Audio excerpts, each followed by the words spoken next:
आज जो है हम लोग जो है कक्षा 10वीं का मैथ्स जो है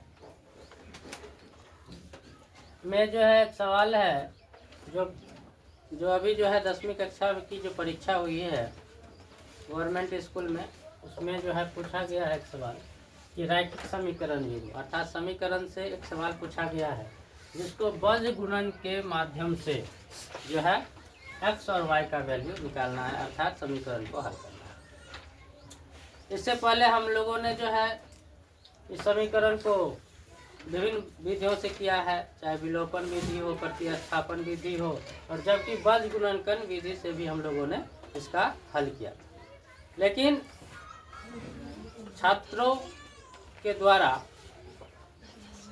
बीज गुणनखंड विधि से इतना ध्यान नहीं दिया जाता है समीकरण को हल करने के लिए, इसीलिए उनको बहुत बार दिक्कतें होती है और सवाल नहीं बन पाता। इसी चीज़ को देखते हुए हमने जो है इस सवाल को, इस समीकरण को जो है आज बीज गुणन विधि से जो है सॉल्व करने जा रहे हैं।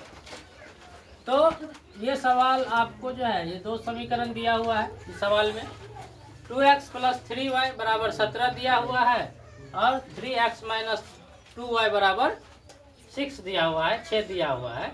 इसी दोनों समीकरण को हम लोग जो है बीज गुणन विधि से हल करेंगे या x y का मान ज्ञात करेंगे। ठीक है, तो इस समीकरण को हल करने के लिए हम लोगों को एक फार्मूला जो है दिया जाता है। इस फार्मूला के आधार पर जो है हम लोग इसको सॉल्व करेंगे। इस फार्मूला के आधार पर हम लोग जो है इस समीकरण को सॉल्व करते हैं, x y का मान निकालते। तो सबसे पहले तो हमने यहाँ पे समीकरण लिख लिया कि दो समीकरण है, जिसमें पहला समीकरण है 2x + 3y = 17। 2x + 3y = 17 दिया हुआ है। इसमें हम लोग क्या करते हैं कि यहाँ पे जो है बराबर के दाएं साइड में जो है एक संख्या लिखा हुआ है, तो इसको हम लोग सबसे पहले क्या करेंगे कि तीनों को एक साइड रखेंगे, तीनों को एक साइड रखेंगे। तो इस साइड कर लिए, यहाँ पे देखिए बायां तरफ कर लिए हैं दायां तरफ से। तो बायां तरफ से दायां तरफ करते हैं तो हम बहुत सारे वीडियो में बात कर लिए हैं इस चीज़ के बारे में कि यहाँ पे माइनस का चिन्ह लग जाएगा, क्योंकि चिन्ह जो साइड बदलेगा बराबर 0 होगा। इसी प्रकार समीकरण, ये समीकरण 1 है और ये समीकरण 2 था, इसको हम क्या किए हैं, चेंज कर लिए हैं। यहाँ पे 3x - 2y बराबर, इधर बराबर से इस साइड ले आए हैं तो -6 = 0 हो गया। तो इस हिसाब से सबसे पहले हम इस काम को पूरा कर लें। अब जो है इसमें हम लोग जो है समीकरण 1 और 2 में जो x का गुणांक है, y का गुणांक है, इनको हम जो है मानेंगे a1 a2। क्या मानेंगे, a1। x के गुणांक को पहले समीकरण में a1 मान लिए जो कि 2 है, और दूसरे समीकरण में x का गुणांक को हम मान लिए हमने a2 जो जिसका मान। उसी तरह से y का गुणांक मान लिए b1, b1 का मान तुमको हो गया 3, इसमें मान लिए b2, b2 का मान हो गया -। और ये अचर राशि है, अचर राशि को हम लोग c1 से मानते हैं।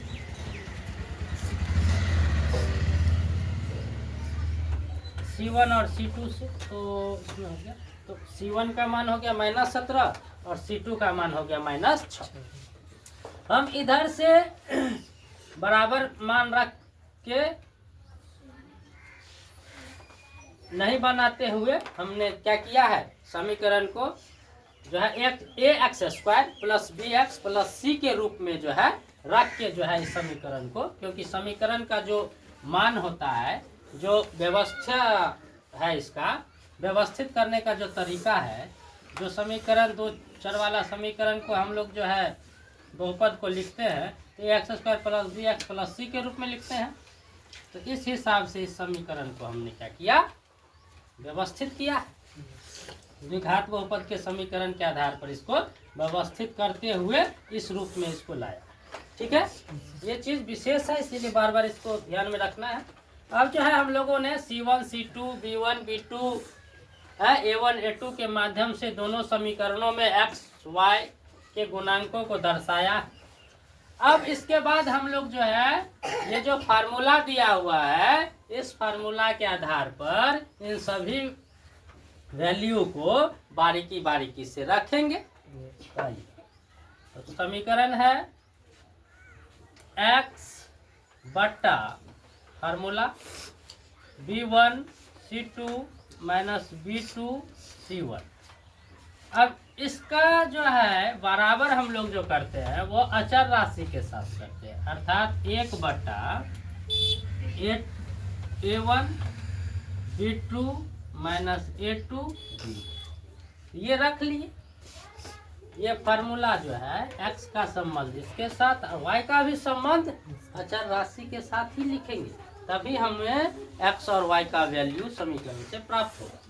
अब यहाँ पे जो है या का चिन्ह दिए, x लिखे, b1 का यहाँ पे वैल्यू हम लोग लिख चुके हैं। देखिए यहाँ पे b1 जहाँ है, यहाँ से b1 का वैल्यू यहाँ पे रख देंगे। 3 मल्टीप्लाई मतलब गुना का चिन्ह, यहाँ b1 c2 का मतलब बीच में गुना का चिन्ह होता है। और c2 का वैल्यू है माइनस का चिन्ह है। b2 कितना है तो b2 यहाँ से ले लेंगे तो -2। और c1 कितना है तो c1 का वैल्यू माइनस कितना है 17, बराबर में इधर भी लगते। a1 कितना है 2 है, गुना का चिन्ह। b2 है -2। ये वैल्यू आसान से रखते जाए, कोई दिक्कत नहीं होगा।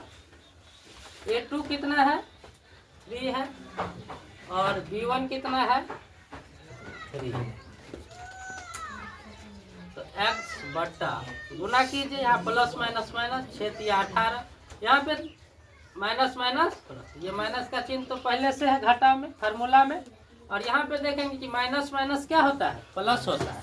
तो प्लस हम लोग यहाँ पे लिखेंगे और 17 दूनी 34 बराबर में यहाँ पे -4 हो जाएगा और यहाँ पे -3 तिया 9। x बट्टा यहाँ देखिए प्लस माइनस होगा, कितना होगा माइनस में 34 बराबर 1 बट्टा माइनस, दोनों माइनस में जुड़ जाएगा, -13 हो गया। अब यहाँ पे हम लोग क्या करते हैं कि कोणात्मक गुना करते हैं। क्या करते हैं कोणात्मक गुना करते हैं, क्रॉस मल्टीप्लिकेशन करते हैं। कोणात्मक गुना का मतलब क्या, कोना कोनी। x को -13 से गुना करेंगे तो -13x, और यहाँ पे देखिए जोड़ेंगे तो कितना आ जाएगा है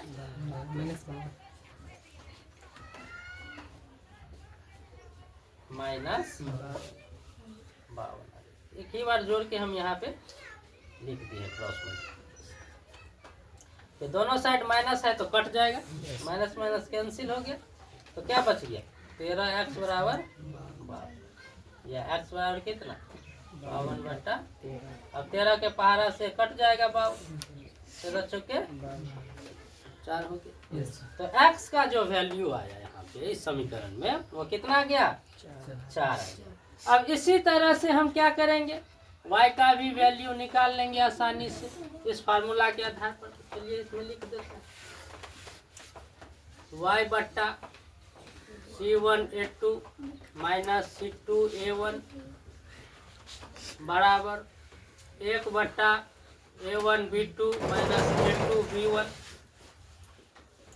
अब उसी तरह से जिस तरह से x का वैल्यू निकाले हैं उसी तरह से y का वैल्यू भी निकालेंगे, उस मान को रख के इस फार्मूला में।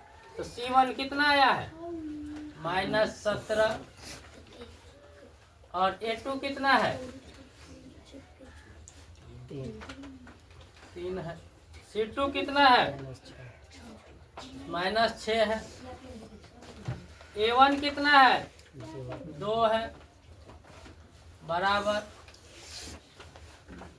a1 कितना है 2 है, b2 कितना है -2 है, a2 कितना है a2 3 है, b1 कितना है b1 भी। इस तरह से हमने उस फार्मूला के आधार पर इसका वैल्यू इसमें सेट कर दिया। y बट्टा तो माइनस 17 51 होता है, तो माइनस में है तो माइनस में आ जाएगा। यहाँ पे देखिए माइनस का पहले चिन्ह, प्लस माइनस माइनस, 6 दूनी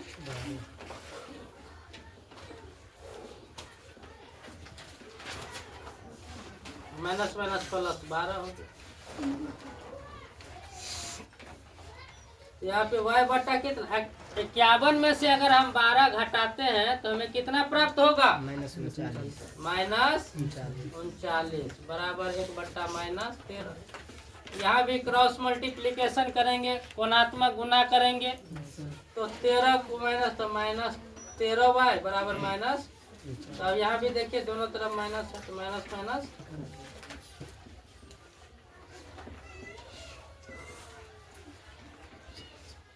यहाँ पे 13y बराबर 39 या y बराबर कितना 39 बटा 13, क्योंकि यहाँ गुना में होता है तो साइड बदलेगा तो बटा में आ जाएगा, भाग में आ जाएगा। तो y बराबर कितना 13 अर्थात y का जो वैल्यू आया वो 3 आया। इसको हम अंत में ऐसे लिख सकते हैं, अतः x बराबर 4 और y बराबर 3। ये आंसर हो गया इस समीकरण का। और यह किस विधि से हम लोगों ने बनाया है? वज्र गुणन विधि से। तो इस तरह से जो है हम लोग जो है वज्र गुणन विधि से जब भी जो है सवाल को पूछा जाता है या पूछा जाएगा तो इस विधि से, इस फार्मूला की मदद से इस प्रकार से हम लोग बनाने का प्रयास करेंगे और बनाएंगे और सीखेंगे। अगर आप लोगों को किसी भी प्रकार की अगर दिक्कत होती है तो आप लोग मैसेज के माध्यम से आप लोग पूछ सकते हैं, या जो बच्चे ऑफलाइन क्लास करने के लिए यहाँ आते हैं उसको भी अगर परेशानी होती है तो खड़ा होकर पूछ सकता है। और आगे इसी तरह से आप लोगों को बहुत सारा वीडियो दिया गया है और दिया जाएगा, इसीलिए आप लोग बढ़िया से देखिए वीडियो और शेयर लाइक कीजिए और आगे बढ़िए।